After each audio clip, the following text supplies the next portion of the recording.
Hollanda haritasına bakın. Normalde bu gördüğünüz toprakların yarısından fazlası, tekrar ediyorum yarısından fazlası şu an bildiğiniz denizin dibi olmalıydı. Sular altında kalmalıydı. Bu nasıl mümkün olabilir?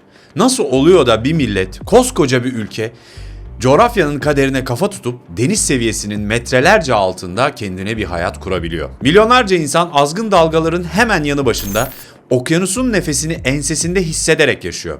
Bu toprakları kim, hangi inanılmaz yöntemlerle denizden çaldı? Bu imkansız gibi görünen mücadeleyi nasıl verdiler?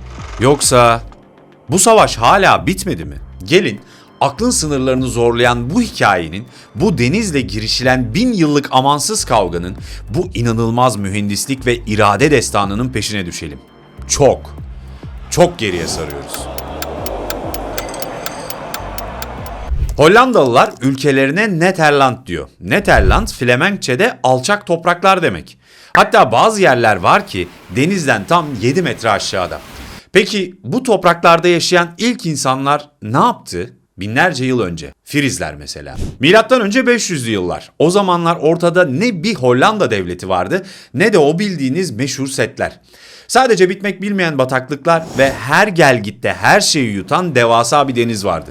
Buraya yerleşen ilk insanlar yani Frizler bir seçim yapmak zorundaydı. Ya kaçacaklardı ya da savaşacaklardı. Onlar savaşmayı seçtiler. Kendi topraklarını kendileri inşa ettiler. Terpen adı verilen bu devasa toprak yığınlarını kurdular. Evlerini, köylerini bu yapay tepelerin üzerine inşa ettiler. Düşünün, deniz yükseldiğinde tepenizde bir adada mahsur kalıyorsunuz.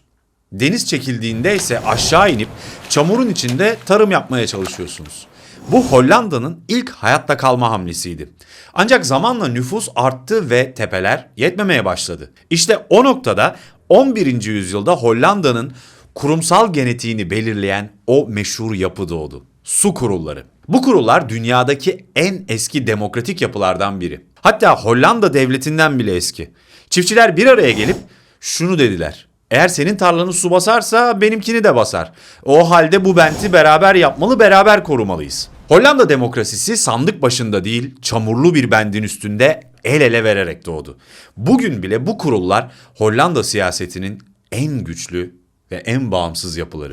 15. yüzyıla geldiğimizde Hollandalılar artık korunmuyor, denize karşı taarruza geçiyordu. Hedefleri polder yaratmaktı. Polder basitçe çevresi setlerle çevrilmiş ve su seviyesinin yapay yollarla kontrol edildiği kara parçaları. Ama o devasa su kütlesini kim dışarı atacaktı? İşte Hollanda'nın o ikonik sembolü böyle ortaya çıktı. Yel değirmenleri. Onlar Hollanda'nın ilk ağır sanayi makineleri, ilk su savaşçılarıydı. Rüzgar estikçe dev kanatlar dönüyor, içindeki devasa bir Arşimet vidası suyu bir burgu gibi vakumlayarak yukarıdaki toplama kanallarına pompalıyordu. Bugün Amsterdam Havalimanı'nın olduğu yer aslında eski bir gölün dibi. Yani uçaklar aslında bir zamanlar balıkların yüzdüğü bir yatağa iniş yapıyor. Sadece suyu tahliye etmek yetmiyordu. Kurutulan o yeni toprağın nasıl yönetileceği de bir sanat eseri olmalıydı. İşte burada karşımıza Beemster polderi çıkıyor. 1612 yılında yani tam 400 yıl önce Hollandalılar denizin ortasında mükemmel bir ızgara planı çizdiler.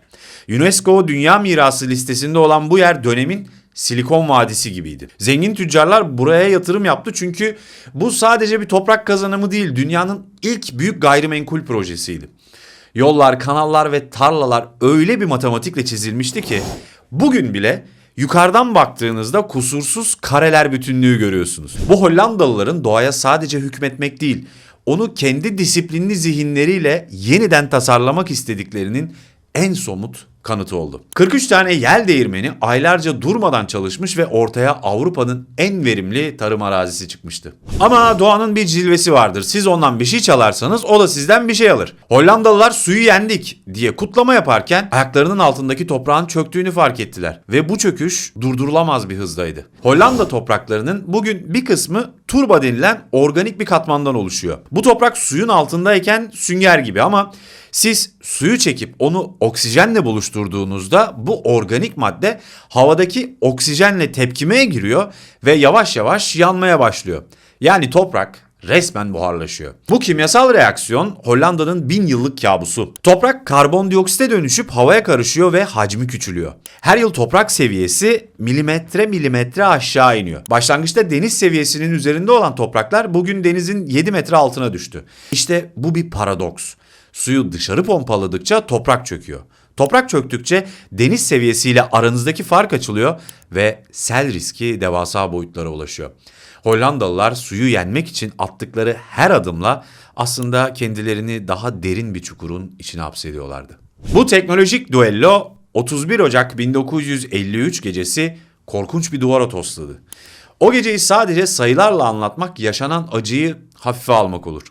31 Ocak Cumartesi gecesi insanlar yataklarındayken Kuzey Denizi kükremeye başladı. O dönemde ne akıllı telefonlar vardı ne de gelişmiş radar sistemleri. İnsanların tek haber kaynağı radyoydu ve radyo yayınları gece yarısı kesilmişti. Fırtına setleri patlattığında sular bazı yerlerde binaların 2. katına kadar yükseldi. İnsanlar çatılara tırmandı, dondurucu soğukta kurtarılmayı beklediler.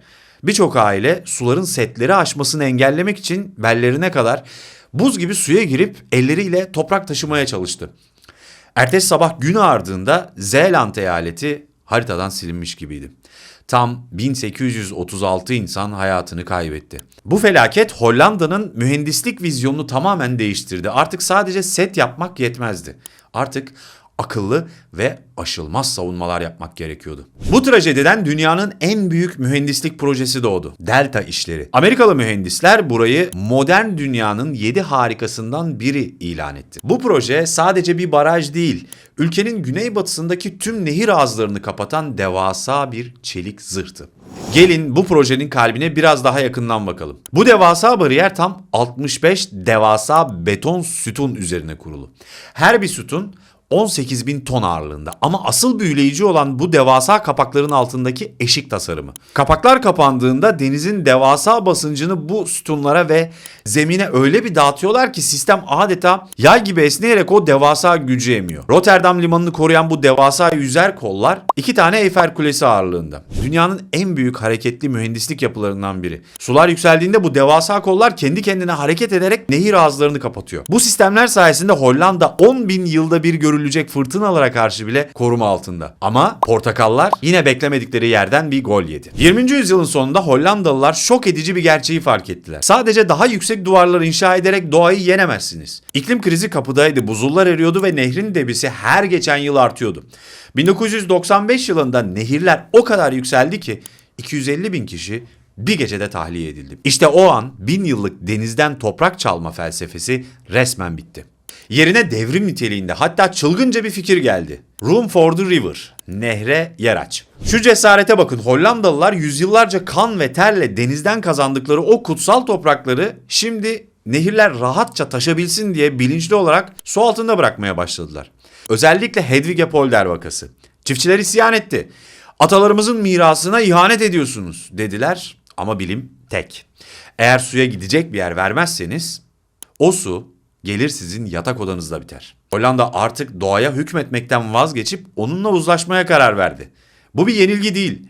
Hayatta kalmak için atılmış en akıllıca stratejik geri çekilmeydi. Peki ya gelecek? Eğer deniz seviyesi 1-2 metre daha yükselirse ne olacak? Hollandalılar bunun için de hazır. Artık sadece set yapmıyorlar. Suyla birlikte hareket etmeyi, yani Meebewegen felsefesini benimsiyorlar. Yüzen mahalleler. Amsterdam'ın bir bölgesinde evler artık toprağa gömülü değil, suyun üstünde yüzüyor. Deniz yükselirse evleriniz de yükseliyor. Rotterdam limanında dünyanın ilk yüzen çiftliği var. İnekler denizin ortasında yaşıyor. İklim değişikliği nedeniyle topraklar sular altında kalsa bile Hollandalılar süt üretimini durdurmamaya kararlı. Kıyıları korumak için her yıl kamyonlarla kum taşımak yerine denizin ortasında devasa bir yapay kum yarımadası yaptılar. Şimdi deniz akıntıları o kumu alıp kıyı boyunca doğal bir koruma kalkanı olarak yayıyor.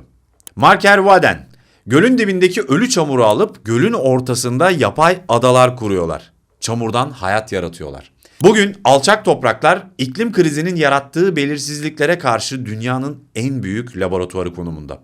Eğer bir gün sular her yeri kaplarsa muhtemelen herkesin bakacağı tek bir yer olacak. Deniz seviyesinden 7 metre aşağıda ayağı bile ıslanmadan geleceği planlıyorlar. Ve eğer bu mühendislik destanı hoşunuza gittiyse videoyu beğenmeyi ve bu tarz içerikleri kaçırmamak için abone olmayı unutmayın. Beni Instagram hesabımdan da takip edebilirsiniz. Videoyu beğenebilirsiniz. Bir sonraki imkansız hikayede görüşmek üzere.